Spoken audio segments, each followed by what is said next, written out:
Hello again, everyone. Welcome to What Happened to Your Second Amendment Rights This Past Week, brought to you by our good friends at Right to Bear. This is our weekly update on everything that happened to our otherwise inalienable rights throughout the week around the country, good, bad, or indifferent. Some of the topics are topics that we covered in more depth during the past week. Others are topics that we're touching on for the first time. So if you only have one show to check out all week to figure out what's happening with your Second Amendment rights, this is the one. You watch the news, you read the headlines, and you know it for yourself. Your community is less safe than it was just a few years ago. So you decided to purchase your first firearm. But like everything else in your life, you wanted to do this lawfully and responsibly. So you trained, and trained, and trained. You learned the laws of self-defense and all the tactics necessary to protect yourself and your family. To this day, you continue to train, and you now live by the motto that it's better to have it and not need it than need it and not have it. You are prepared for anything. Or so you thought. Who are you going to call when it all hits the fan? Who's going to defend you for defending them? Who's going to stand in your corner when you realize that proof beyond a reasonable doubt means one thing in a high school civics class and something altogether different in the real world? Introducing Right to Bear, self-defense coverage that protects you so that you can protect them. With an attorney-answered hotline, you will always get a confidential conversation with your state's attorney. There are no cap limits for either criminal or civil defense. All forms of self-defense are covered, so from a fist to a firearm, you are protected. And you will have some of the nation's most passionate 2A attorneys defending you. And the peace of mind that you will have knowing that Right to Bear is in your corner, well, that's priceless. Listen, I've been in this industry long enough to know two things with absolute certainty. Good lawyers aren't cheap, and cheap lawyers aren't good. So visit my friends today at protectwithbear.com, and if you use the promo code WGL, you will receive 10% off. Listen, you need to protect yourself so that you can protect them. Visit my good friends at protectwithbear.com. Okay, what's going on with our Second Amendment rights this past week? Well, as we know, ATF has published a new rule on who constitutes a gun dealer, and that basically is going to mean just about anybody who ever sold a gun. Now, although there was plenty of opportunities in the rule where the ATF could have put a bright line rule, like if you sell in excess of this much, or if you sell these many over a certain 30-day or 60-day window, then you are an FFL. Bright line rules, you know, those nice bright lines that we all like to color inside, would have worked really, really well. But no, that's not what the ATF did. No, instead the ATF has published a rule that has more shades of gray than you can possibly imagine, which will allow the ATF to basically cherry pick who actually is a gun dealer. Now, normally when we're talking about ATF rules, you know, firearms with attached stabilizing braces, unfinished frames and receivers, and so on, we always could take at least one big, huge sigh of relief and say, well, listen, obviously the ATF is clearly acting outside their statutory authority, and a court at some point is going to rein them back in. But let us not forget that a huge crux of what the ATF is doing here has been made possible by the passage of the Bipartisan Safer Communities Act. Now, the truth is we will be doing a much more detailed video. In fact, we may be doing multiple detailed videos because this is all 466 glorious pages of rulemaking order. The bottom line is this rule will go into effect 30 days after it's published in the Federal Registry, and I can assure you that if you are regularly engaged in the hobby and or side business of selling firearms, you run yourself a great risk of running afoul with the ATF while this rule is being litigated. Unfortunately, the success chance on this litigation, as opposed to the pistol brace rule, as opposed to the rule on frames and receivers, as opposed to the rule on bump stocks, is far, far more difficult this time because of the Bipartisan Safer Communities Act. You also want to remember that this is not a rule that you might particularly want to run afoul for because, well, it's a good segue to our next topic of the week. Yes, the ATF will in fact kill you. There is considerable information now spilling out of Arkansas in the issue that we covered on this video right here of the airport executive Brian Manilowski, who, yes, was clearly selling a bunch of firearms, sometimes at gun shows, sometimes in parking lots, according to ATF information, and the ATF then decided to go execute a search warrant. Now, even though they had a tracker in Mr. Manilowski's car, and even though they knew his schedule to the minute, for whatever reason, the ATF chose to break into his house in the wee hours of the morning, unannounced, on a search warrant, which of course shockingly resulted in gunfire and Mr. Manilowski losing his life. The crimes for which Mr. Manilowski had been accused of was selling firearms without an FFL, okay? I want you to remember that this gentleman was gunned down because he had sold firearms without being an FFL. Now, this is obviously the first time that the ATF has ever had this sort of snafu, right? No, it's not. Because when I was in college at Washington State University over there in Idaho, we had a little thing called Ruby Ridge. And if you recall, what Mr. Weaver had been accused of was selling an unlawful short-barreled shotgun to a federal agent without an FFL. And then, of course, there was that thing before that down in Waco, the Branch Davidians, which, if you remember, for all the weird things that had been going on at the Branch Davidian congregation there, the one thing that the ATF had on David Koresh was, again, selling unlawful firearms. So will the ATF kill you if you are engaged in FFL business without actually being an FFL? The answer to that question is yes, they will.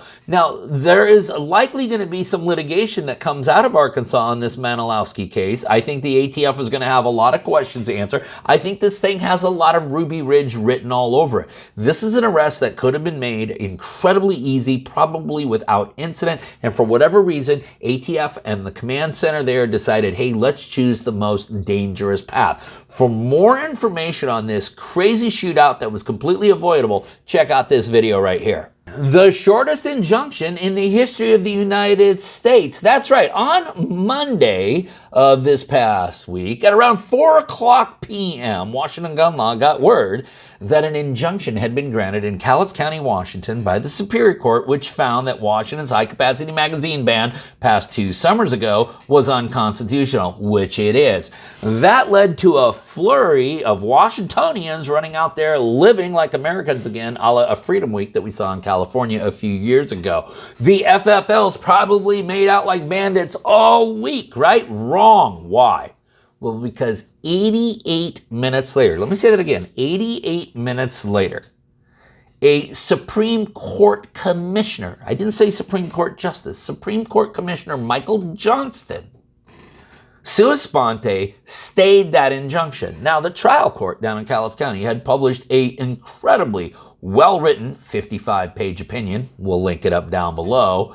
And His Honor in the Supreme Court, Commissioner Johnston, issued a 2-page order immediately staying that injunction, clearly having never read the trial court's opinion. The Washington State Attorney General now, of course, is moving to expedite this case to the Washington State Supreme Court. I wonder why. Important court dates coming up later this month for Washington folks. You can geek out on this video or this video right here to learn more. But just down the freeway from Washington State, well, the Constitution still lives for now in Oregon. Oregon ballot measure 114 is still dead. Now, for those of you who have followed the trials and tribulation of Oregon ballot measure 114, we know that actually no portion of that law has actually ever been implemented on Oregon residents. That's because a judge in Harney County, Oregon, has found the law unconstitutional and has enjoined it, okay? Now, despite the fact that the state of Oregon on 2 separate occasions has gone to the state Supreme Court asking them to stay that injunction, the state Supreme Court has always said no bueno. Now they actually had to do it the correct way, which is to take the matter to the Oregon State Court of Appeals and ask the Oregon State Court of Appeals to lift the injunction that Judge Rashio in Harney County had in fact issued at the time that the law went into effect. He had issued a temporary injunction when the law was first passed. He has now reissued a permanent injunction based upon his findings that the law is unconstitutional. Unlike what we saw in Washington State, the Oregon Court of Appeals, however, has ruled that no, actually, the plaintiffs in this case present a very good argument, and at this point, all aspects of ballot measure 114 remain enjoined per the court's order out of Harney County. Now, even though the court was a little non-committal, they did make the following finding as it relates to the likelihood of success on the merits. The court, having reviewed all those arguments, is persuaded that both sides make reasonable and legally supported arguments in support of their positions, and that each side, therefore, has a legitimate likelihood of success on the merits. Not sure how that works. The court concludes that this factor does not weigh in support of a stay, especially given the nature of the requested stay as described above. Once again, Oregon, there is no aspect of ballot measure 14 that is being inflicted upon you at the current time. The National Shooting Sports Foundation proves once and for all that high-capacity magazines are, in fact, in great common use. Listen, using data from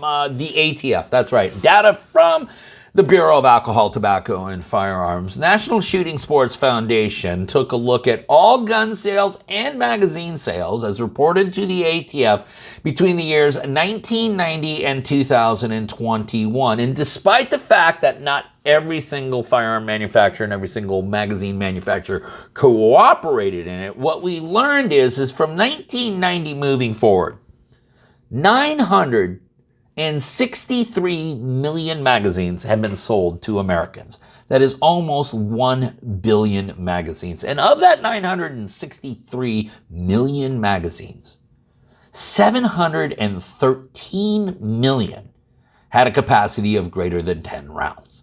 Now, if we know that there are that many magazines out there, even if we take the most grotesque and expansive reading of America's gun violence problem, it would still prove that these types of magazines are used approximately 0.00001% of the time in the commission of a crime. Listen, this is a fantastic study that the National Shooting Sports Foundation spent a lot of time and effort on. Of course, it uses ATF data. For more information, we'll link it all up down below so that you can geek out on it for yourself. Okay, and now it's time for our weekly segment, This Week in Civilian Disarmament.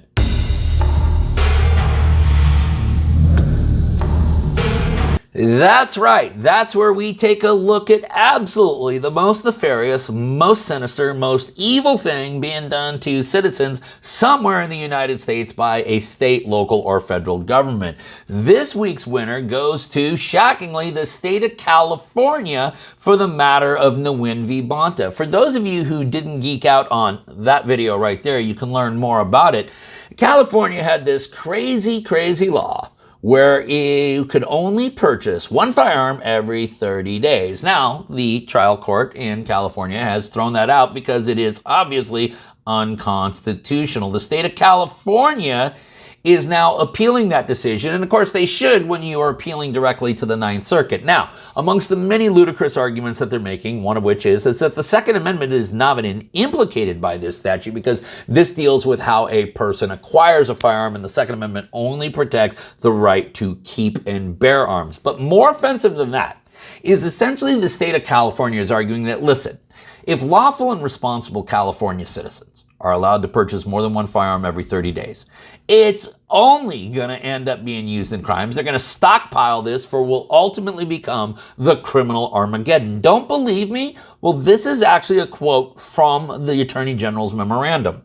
The law makes it more difficult for criminals to acquire firearms by reducing the flow of guns into the black market and thus curtailing the illegal gun market. And let me remind you that this prohibits the legal sale of firearms. But what the state of California is saying is that the legal sale of firearms equates to the black market. They also argue with a straight face. The law also makes it more difficult for individuals to stockpile firearms for criminal activity. Absent a further stay from this court, the district court's injunction will irrevocably alter the status quo by allowing bulk firearm purchases which have been prohibited as to certain types of firearms for years. That's right. The state of California believes that any lawful, responsible citizen is going to just start stockpiling or straw purchasing firearms if they are allowed to purchase any more than one for every 30-day period. For more information about this completely crazy argument, check out that video right there. And then, of course, we always want to end things on a high note, so it is time for the Shot of the Week.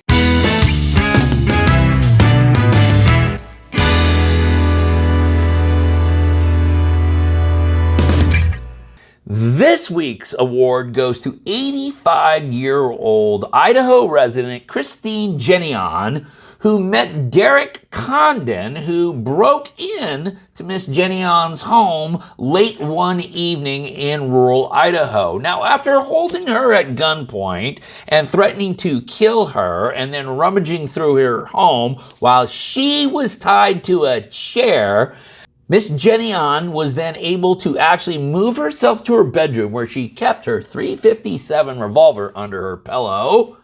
And when Mr. Condon then returned to the bedroom, she fired upon him, striking him twice. He, however, did return fire, striking her several times with a 9mm. Unfortunately, Mr. Condon made it as far as the kitchen, where he then succumbed to lead poisoning. Miss Genion, who was finally discovered by her disabled son some 11 hours later, was able to make it to the hospital. She is expected to make a full recovery. Mr. Condon, not so much. Well, that's everything for this week's edition of What Happened to Your Second Amendment Rights this past week. Remember, everything that we relied on in making this video, we will link up down below so that you can geek out on it for yourself. Remember to go visit our good friends at Right to Bear and go to protectwithbear.com. If you sign up today and use the promo code WGL, you will receive 10% off. In the meantime, thanks for watching and stay safe.